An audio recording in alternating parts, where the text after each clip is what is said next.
St. Louis Post-Dispatch columnist, STLtoday.com. Good morning, Tony Messenger. Good morning, McGraw. Good morning, Kelly. How's everybody doing? We're doing good.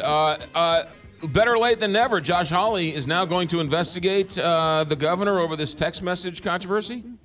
Yeah, big announcement yesterday, and I was interested in how it came about. State Senator Scott Sifton, Democrat from Afton, had sent a letter to the Attorney General saying, hey, you need to look into this use of a text disappearing app by the governor's office that the Kansas City Star had broken.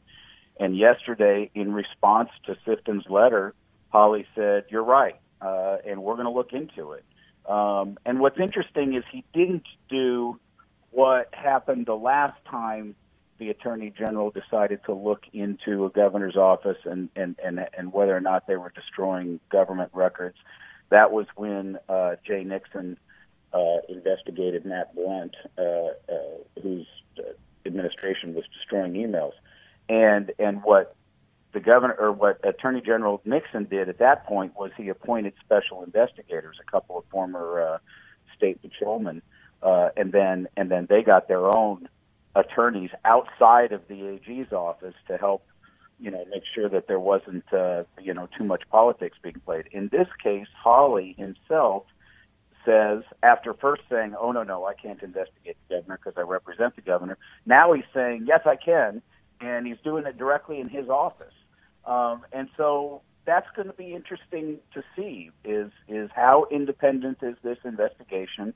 How hard do they go? What do they find out? But it's significant that the Attorney General has decided, I'm looking into this. Also, while he'll be running for United States Senate. Yeah, and so, is this a delay tactic? A 2-year delay tactic to say, well, we're looking into this, but we're not going to look into it that hard. I know at least one of the people who's involved in the investigation, former Greene County prosecutor Daryl Moore, and if Mr. Moore is given free rein to do an investigation, then I trust that's what he's going to do. But it's a matter of, ultimately he reports to the Attorney General. Yeah. So if Attorney General Hawley decides to take this seriously, this is going to be a really important and interesting investigation, because what we're going to find out is, what were they using that app for? And is there any way to retrieve or save those texts that they may have been sending regarding government business? Yeah, it'll be interesting to see. Tony, while we have you, and I don't know how much, because there's still a lot of questions, but with this tax cut bill that's going to be signed in Washington, D.C., a lot of people have sort of rung the bell that Missouri is going to take a massive hit because our taxes and our rules are sort of tied with the federal rules. And then that story came out the other day from your hometown newspaper that the hit in Missouri's budget won't be as bad. Are you paying attention to that story at all? Yeah, and I don't think we know yet.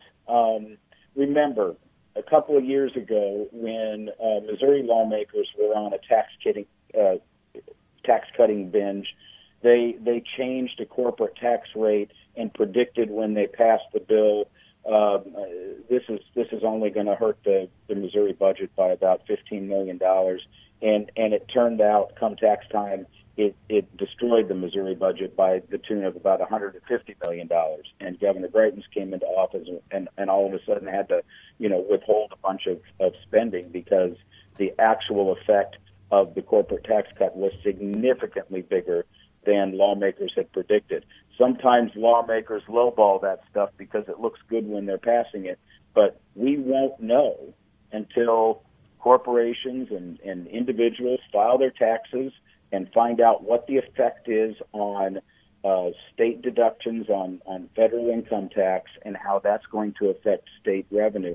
I think it's going to be, personally, a good year and a half before we actually know what the effect is on the Missouri budget.